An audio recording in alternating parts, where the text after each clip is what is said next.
And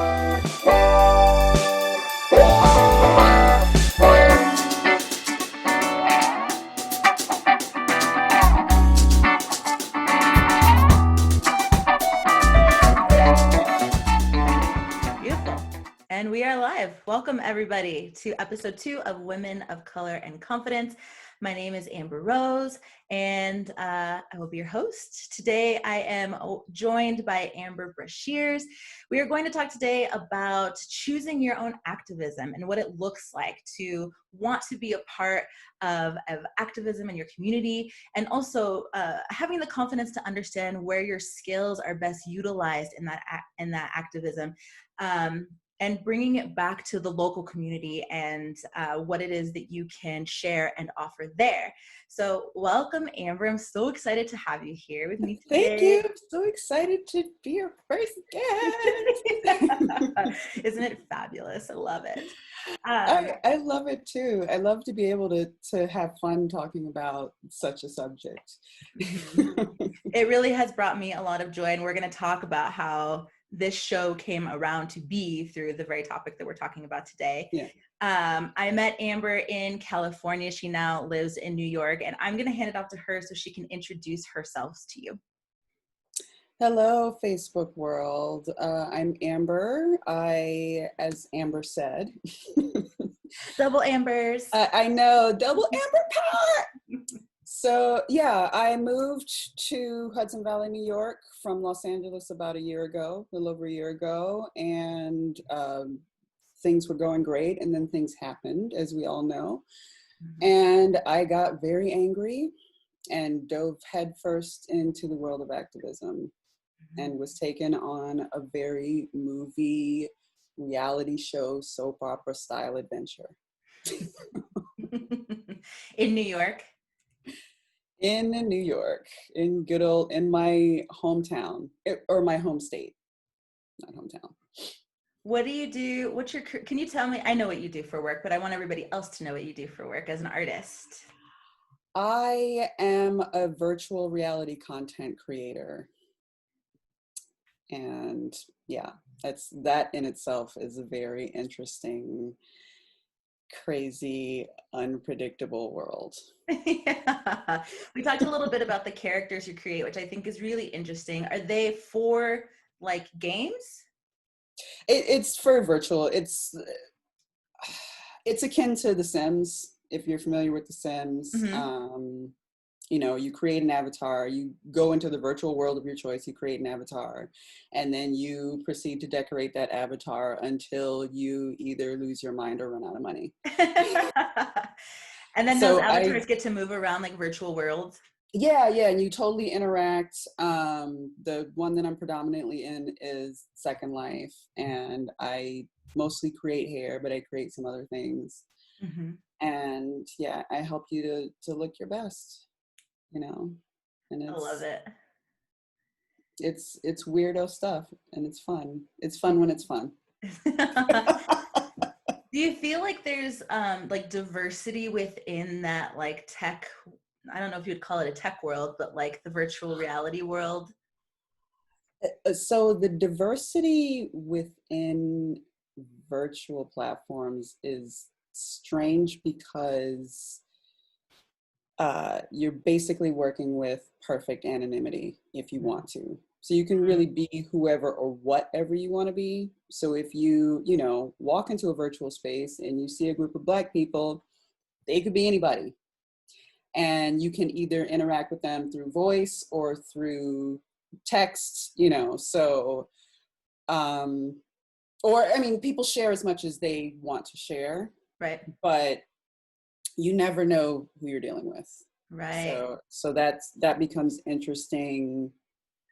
And racism definitely exists there. It's not something that I've really been able to delve into because there are just so many variables. There's so many unknowns. Yeah. And people have tried. It's a difficult thing to get, like, what are you dealing with? Right. So I guess you kind of like deal with it as you encounter it, sort of thing. But it's a very interesting thing to experience. Yeah. It's a very interesting thing to hear about too, as someone from the outside that doesn't necessarily engage in that world, this idea of being able to put on a different skin and go live this reality or this experience where you now are someone else and you get to kind of like take that on. I know that like the skin changing, especially with like Blue Lives Matter versus Black Lives Matter, there's been a lot Mm-hmm. of that conversation that like black is a skin that you can't take off and blue is a career that you can definitely change. Right. So it's really interesting to hear about that side of it in this like virtual world. So now coming out of that and being in New York, what is it? So I actually really want to talk about the differences between California or West Coast and East Coast, because I've been to both coasts and I've definitely had my experiences with both, but I'm curious what your experiences on the coast have been. So my specific experience is definitely unique in a sense because I was born and half raised in Manhattan Mm-hmm. and half raised in Miami. Mm-hmm. So that was my East Coast experience, and it was during the 80s. So I had like 80s, 90s New York and mostly 90s Miami. And Miami is sort of like an anomaly within the country. Mm-hmm. It's and I kind of a little apprehensive to speak on Miami because I haven't lived there in so long, and I always want to believe that it changes for the better, but I know it doesn't. So, and I think I can speak mostly on my experience growing up in Manhattan was pretty much whitewashed. I went to a private school where I was like one of 4 Black kids. Mm-hmm. My parents really wanted me to have a more diverse experience. And that's not why we moved to Miami, but we moved to Miami and I definitely got the diverse experience. And Right. Miami in a nutshell is what I like to call, instead of a melting pot, a bowl of cereal. You've got all these, it's like take all the cereal and pour it into the milk and then watch it fight. Fight and get soggy. Yeah, there are so many lovely cultures there, and it always feels like no one really wants to understand each other, and people tend towards like a false superiority complex. Like that was the experience that I had growing up there. Mm-hmm.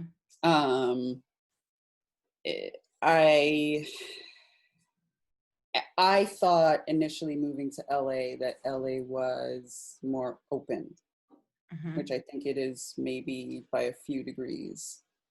But racially, one of the things that drove me out of Miami was being Black and American as opposed to being Caribbean or just from anywhere else. We were just stepped on. Yeah. So it's like kind of always thrown at the bottom, and being an intelligent Black person and having to defend Blackness Yes. against everybody. And it wasn't just white people, it was people from all over, and having that conversation constantly forced on you. Mm-hmm. And it always starts off kind of innocuously with, where are you from? Which is loaded, why are you so smart? Right. Right. So how did that contrast to California? Because I feel like I had a lot of those same experiences in Southern California. I was in San Diego and you were in LA. Yeah, But San Diego. Yeah. You were in San Diego? No. I've had some very racist experiences in San Diego in the short amount of time that I've spent there. Yeah. It definitely was different. It was interesting. Being so close to the border, you would expect a little bit more inclusion, but I definitely experienced that more in San Diego than I ever did in LA. LA did feel kind of like people flocking from a lot of different places, but still interestingly enough, like the conversations that went there was always like, like. Right. Yeah, and it's hard to address those. I feel like in LA, actually, on the complete opposite end of the spectrum, race was pushed under the rug while you still got to experience the lovely, advantages of racism. Right. So Oh, it was thank just, you. yeah, exactly. Yeah, thanks for that. And I lived in, I guess, 4 different neighborhoods in LA, experienced racism in all of them, um, in some degree, some more than others. The last neighborhood that I lived in was Silver Lake, which is the most subtle racism that you can experience with a smile. Yeah. To the point where I would just kind of catch myself walking around like, oh my God, I'm angry here. Yeah. Like, not even like the visibly angry Black woman, but just like, I don't like it here. The agitation. Yeah, it was always there. And like one of the most obvious examples of racism there, I have a big white fluffy dog, and I lived about 1.5 miles from the reservoir. So I would run around the reservoir with her. And if I had her with me, everything is great because everybody wants to meet the big white fluffy dog. Right. I didn't have her with me. I am now a running Black woman through a neighborhood. Mm-hmm. Who is she? Why is she running? And this extended to my own street, Mm-hmm. which once I got to know everybody, it was, more or less fine. But moving into that neighborhood, there was definitely this moment where I'm asking myself if somebody's going to call the cops on me because I'm there, because I'm going in and out of the house that no one was in for a while, Right. Mm-hmm. And just add on all the microaggressions and all the stuff from just How about pile great it on. microaggressions? So transitioning back into New York, let's talk about how you got back over there. And then, I'd love to talk about in February when everything started to become more at the forefront. How did you dip your toe in, and what was your experience at the very beginning when everything happened in New York? Oh my God. I'm glad I can smile about this now. So my boyfriend and I moved here to just really to be in nature and have access to moisture in the air, like clean air. And Hudson Valley is gorgeous. And make no mistake, coming here, I had lots of concerns about race and, where are we going to end up? What is the racial climate like there? I had him asking his Black friends what it's like. And you know what to expect. If we're going to live in any area that's even partially rural, expect some Confederate flags because they're there. Mm-hmm. And that's something that I haven't really lived with ever. So that was new and infuriating. And, I kind of had to figure out how to navigate that and still be sane, and how to end up, not in jail or dead. Right. Real. Because February did not just bring that up out of nowhere. Right. And so things were calm until, first COVID hits, and then that just kind of sends the brain into whatever tailspin the brain is going to go into. Mm-hmm. And then bring on a movement. And that was really awful in the beginning because suddenly I had to take in all this information, being Black, surrounded by whiteness, and I didn't know what to do. Honestly, there's just, I didn't know many people around here, and I definitely didn't know any Black people and didn't know where to find them. Right. So I just got frustrated and spent, I guess, over a month actively enraged. And that was a new experience for me. And I think that was a new experience for all of us, because I can stay angry for about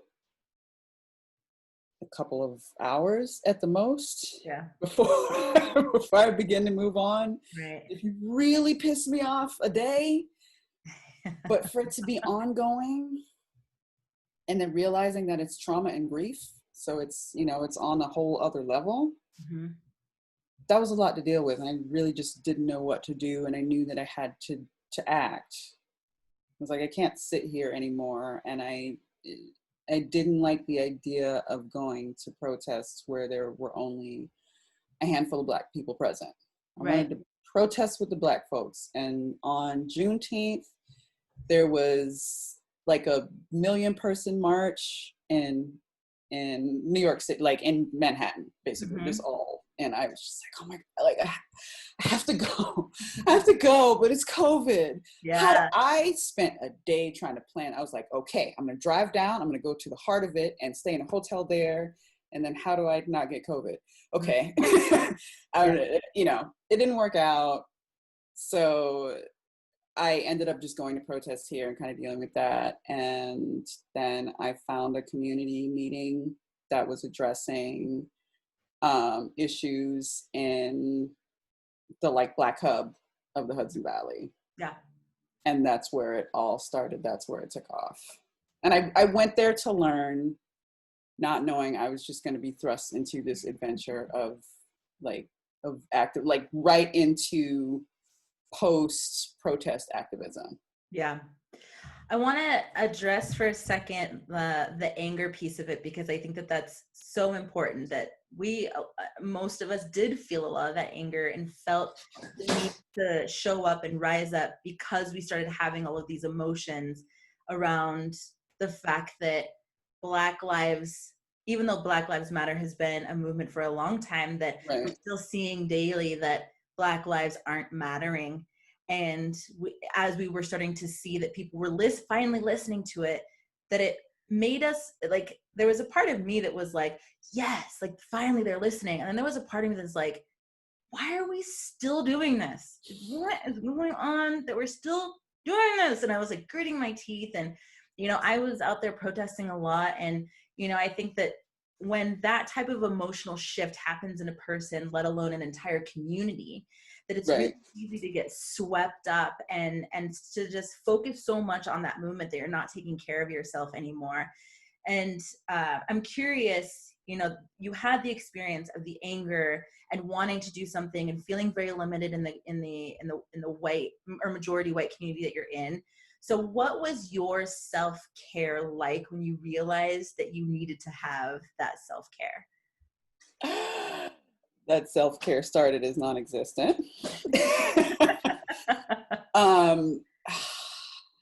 You know what? I keep going back to Burning Man on this one, because I kind of jumped into the Burning Man mindset of like, I can just keep going and I'll be fine. I can go for a week with no food and water and sleep. I'll be fine. I'm fine because I'm going off of adrenaline and it's cool. And your body's like, science. Yeah. So, little biology for you, how about? yeah. So I declined pretty quickly. I just kind of made myself sick, and I was waking up with anxiety attacks and crying all the time. And then once it gets to the point where it starts affecting you physically, you know, it's time to, you know, you have to change something. And when it really happened was in the midst of doing community work and hitting the street, driving an hour, hitting the streets, not eating. There's a group of us, and we slowly came to realize, like, hey, we haven't eaten all day. Yeah. We haven't had water all day, and we just go and we go and we just hit, and we're just running off of pure energy and passion and just going. And so it breaks down, I think, on an individual level, because there's not this magical group of people that's suddenly like, oh my God, let's take care of ourselves. Okay, well then I'll see you next Thursday. All right, bye. Right. It has to kind of, the way it happened for us is kind of happened one by one. Yeah. You know, and the lack of sleep will do it. Right. That'll expedite things really quickly. So I had to stop, and it was not stop totally, but just really dial back, because I still have to work. Yeah. I have to do that. So I had to dial back hours and just take whole days of not engaging in anything racial, Mm-hmm. to really just kind of recalibrate and recenter myself, Mm-hmm. and just go be in nature. Thank God I have nature here, Mm-hmm. go walk the dog. Because there were days that I'm just like, have the leash in my hand, just, just angry. I really had to just disengage from everything, stay off of social media, and really just have the conversation with myself in the beginning that this has to happen. Because Mm-hmm. it's easy to say, oh I know I need to do that, and you just don't do it because you're Mm-hmm. caught up in the momentum. So you really have to, you kind of have to write it down.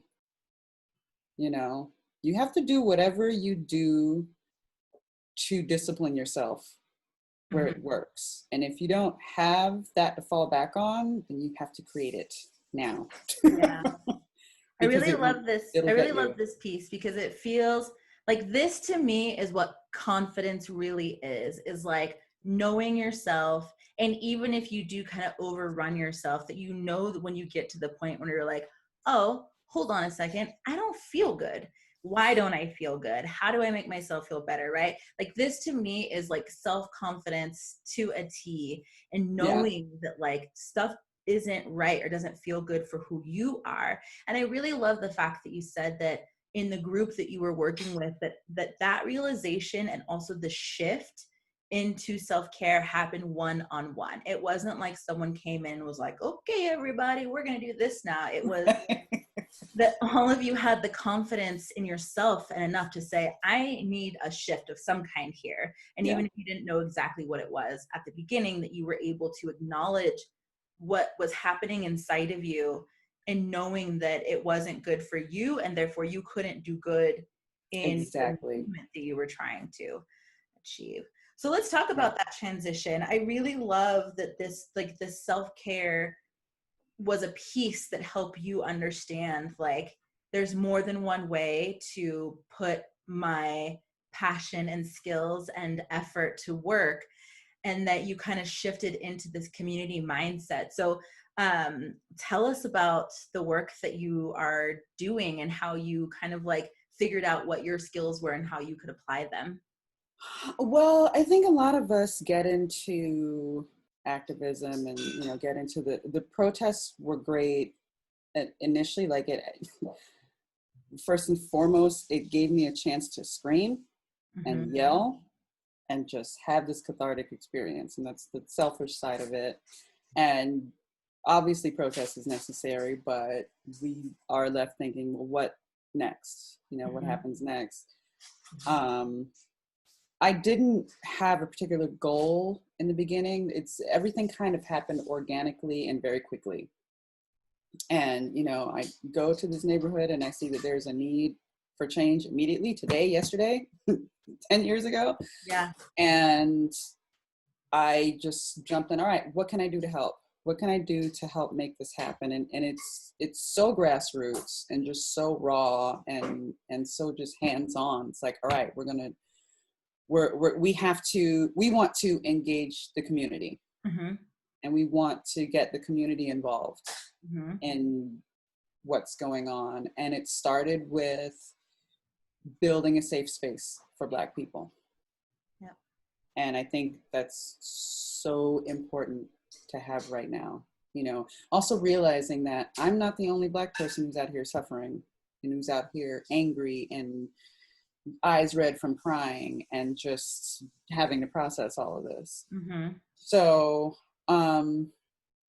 it started there, and kind of all the other things fall into place. Well, what needs to change? Everything. So what do we need to address? We need to address education. We need to address voting. We need to address all these different avenues. And how do we do that? Okay, there are only a handful of us. We need to get more people. We need to get more people involved. Mm-hmm. And it's adorable because you start with this little plan and you write it out and it looks neat and great, and we're going to do it. And then you do it. And here come all the obstacles. Right. And you realize this is very difficult. And in the Yeah. beginning, we all kind of looked at each other and made this kind of pact, in a sense, that like this is going to be the challenge of our lifetimes, Yeah. and we have to keep the goal in mind. Yeah. Period. And we have to extract all ego and go forward and figure out how to make that work. And even that was kind of lofty at this point, because it's very difficult. It's really difficult, and you will be challenged every step of the way. It's completely unpredictable. Yeah. From 1 hour to the next. I can definitely understand and see how something like a global representation in the form of protesting could be so much easier for people to show up to, right? If you have one person organizing it or like a group organizing it, and all you have to do is show up, be there, right, you know, have your signs, have your chants, be there, and then like go home, it's one thing. But when you bring it local, it really does require a little bit more attention to detail, right? Like what is it that is really lacking in your community that would be beneficial to the Black people and the people of color there? And then you have to start looking at it a little bit more narrowly and putting in the work to that, compared to showing up to something like a protest that's already set and ready to go. How have the people in your community responded to, or I mean, are you guys out there enough yet that people can respond to the work that you're beginning to do? And if so, like, how are they responding to y'all being out there and doing your part? fill in the blanks. Yeah. In it just go around the full spectrum of responses. Yeah. From who the hell are you to, oh my God, this is so needed, how can I help? Yeah. To indifference, you know, and just everything in between there.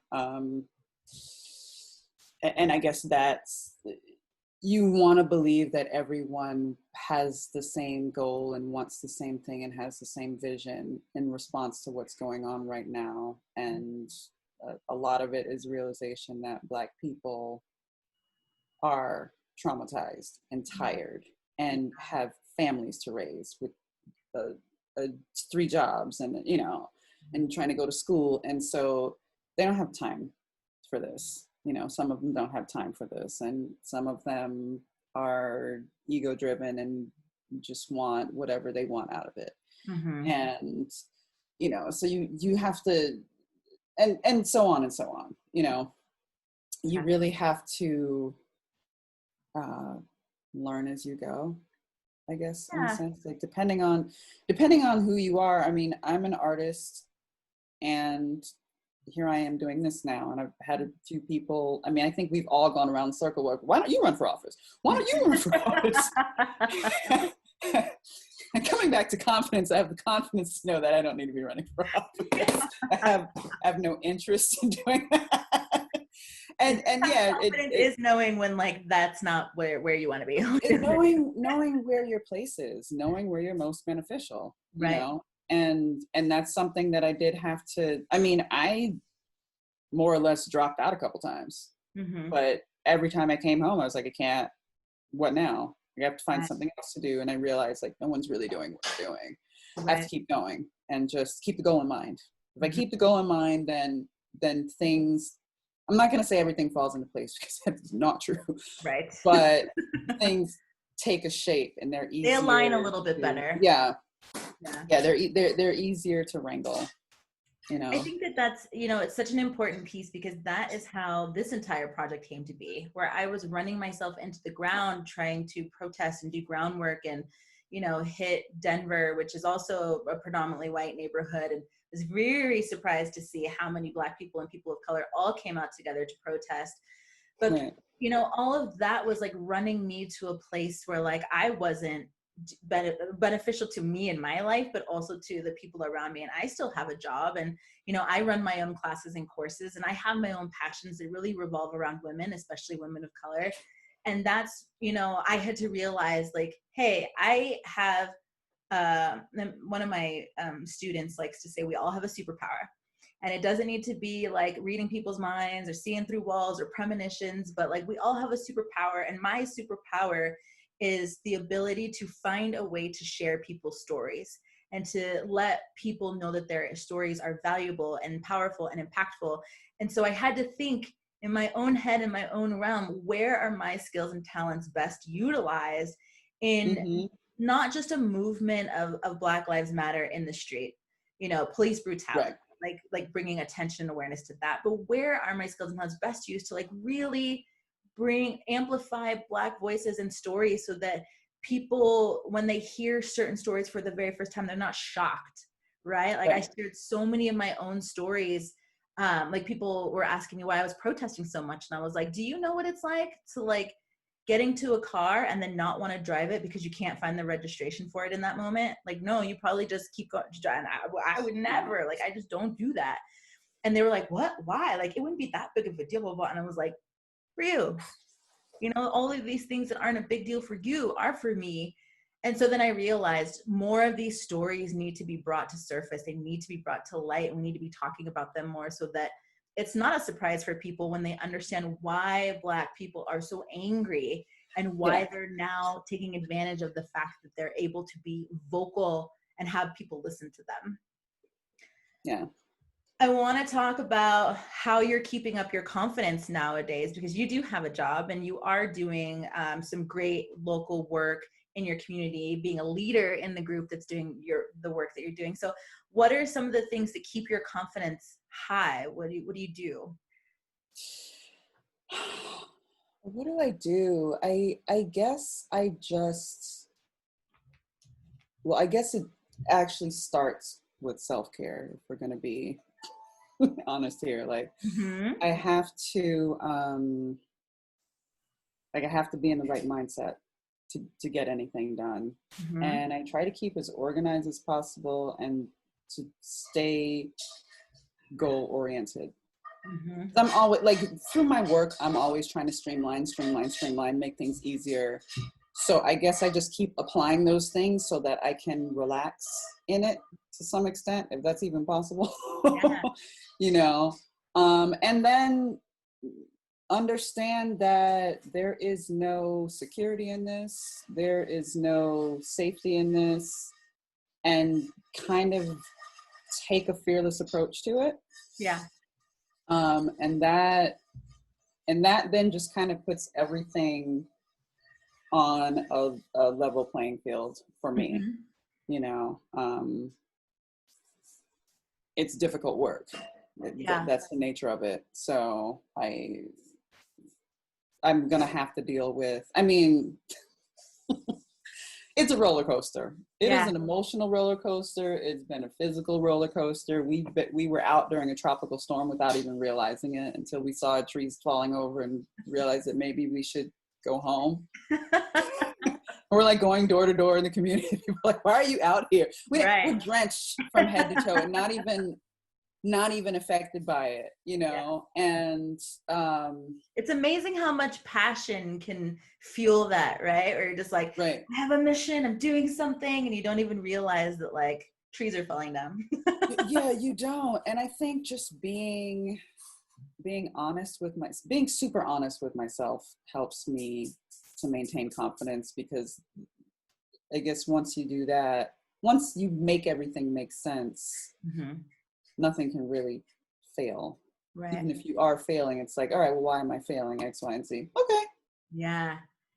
Yeah. Well, that's why. And it all really does. I love that, you know, it all really does start with mindset, and self-care is one of those things, or, you know, self-confidence and self-care, actually, both of those things I've realized require maintenance, and they require you to give them some type of attention, in the same way that you would your job or your family or the passion projects and hobbies that you have going on. Um, I want to kind of like wrap this up. One of the things that you asked me this during our pre-interview, and I loved it, but you know, bringing to the attention of all the people that protesting is really important, but it's also about what happens after the protesting, not just after the day that you protest, but the week that you protest, and the month that you protest, and the year of protesting, right? What happens after all of that, and like how asking the question of what everybody can do for themselves and their communities after all the protests. After I say Right. after, but Right. they're still going, and they're probably going to be going for a while. But this after the Yeah. protest, right? Yeah.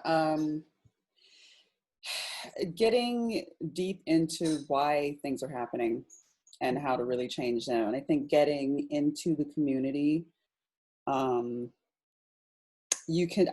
found everything I found through social media, through Mm-hmm. Facebook, finding activism groups who are, doing work beyond, uh, the city that we're working in is passing new laws addressing the police. And so we're trying to find out how the police are actually being held accountable, you Mm-hmm. know. Mm-hmm. But yeah, going into the communities and really just doing the grunt work of figuring out what's going on, encouraging people to vote on local elections. A lot of people don't want to vote, and that was surprising to find out. And Why don't they want to vote? trust, they and sometimes it just comes down to people not thinking that their vote matters. Yeah. Still, it doesn't matter what you say to them, and it all kind of goes back to fear. Like, Right. they're afraid to learn how to vote. They're afraid to, because that's work, Right. to them. And so we have concrete evidence of the system failing in their own neighborhood. And it's like, here, this is not working, and this is who you can blame directly, and Right. this is how you can vote them out, Mm-hmm. and there are tons of things to do. I feel like at this point, I felt that making phone calls wasn't enough. Mm-hmm.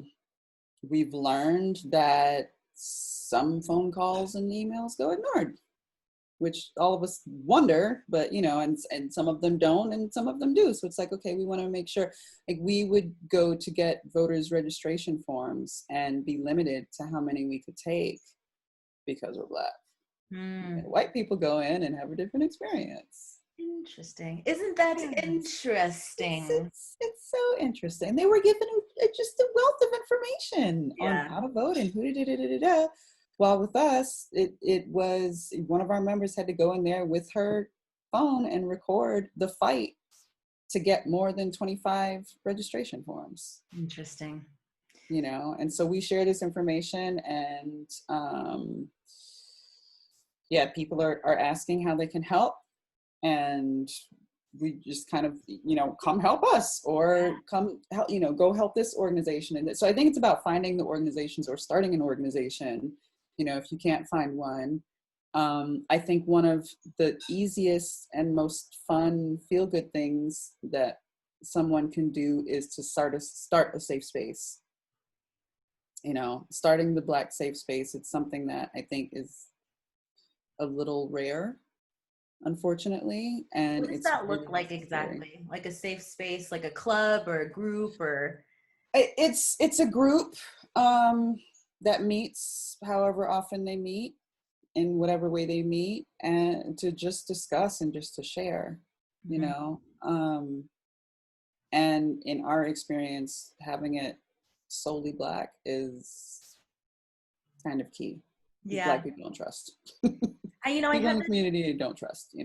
I had this very interesting conversation when I first moved to Denver. I was here for about 10 months, and I had a really bad experience with almost all of the spaces that I'd been in, including a roommate situation that I was in with white roommates. And I basically just posted up on the Denver yoga community group, where are the Black yoga teachers and the Black yoga studios?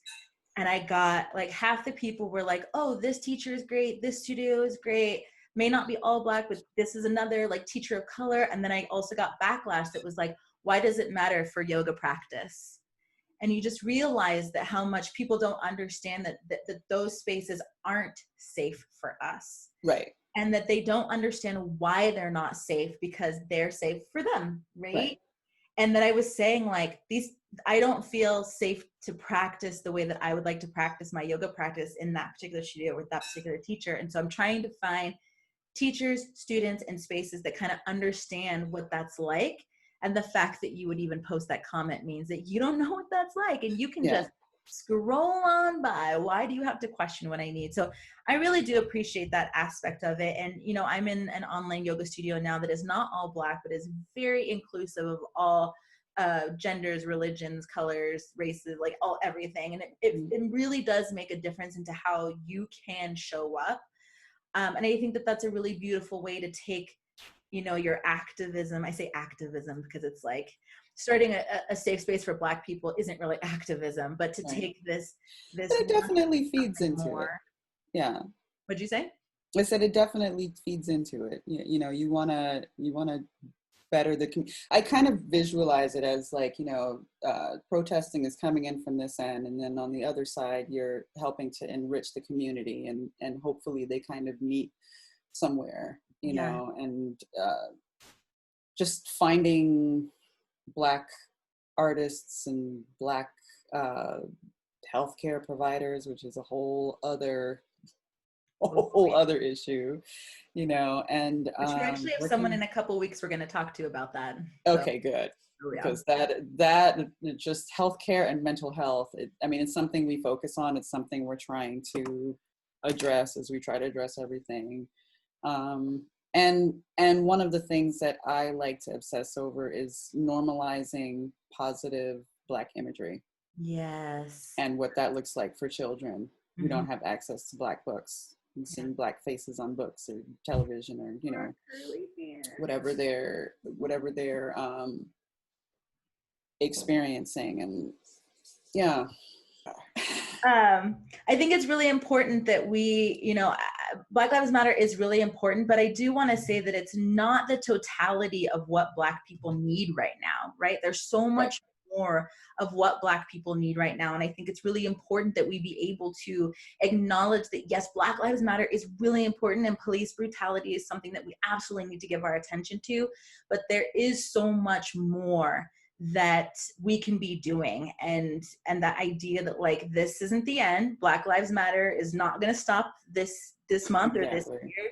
And so much more is going to end up happening out from it that I'm really happy about. And I'm really excited to see what that looks like in my community, in your community, in our community, and how that begins to reflect in, you know, this global, or I guess I should say national, like it really is a national attention that needs to be happening. Yeah. Good things to come, for sure. Excited about it. Okay, beautiful. This chat was so important to me, and I'm so grateful. Thank you for having it. Thank you for inviting me. This was great. Yeah. Yes. This was feel good. Really was. And I do hope so necessary. I do hope that the show continues to be not only a cathartic piece, but an informative piece, an educational piece, a real life piece to, you know, everybody.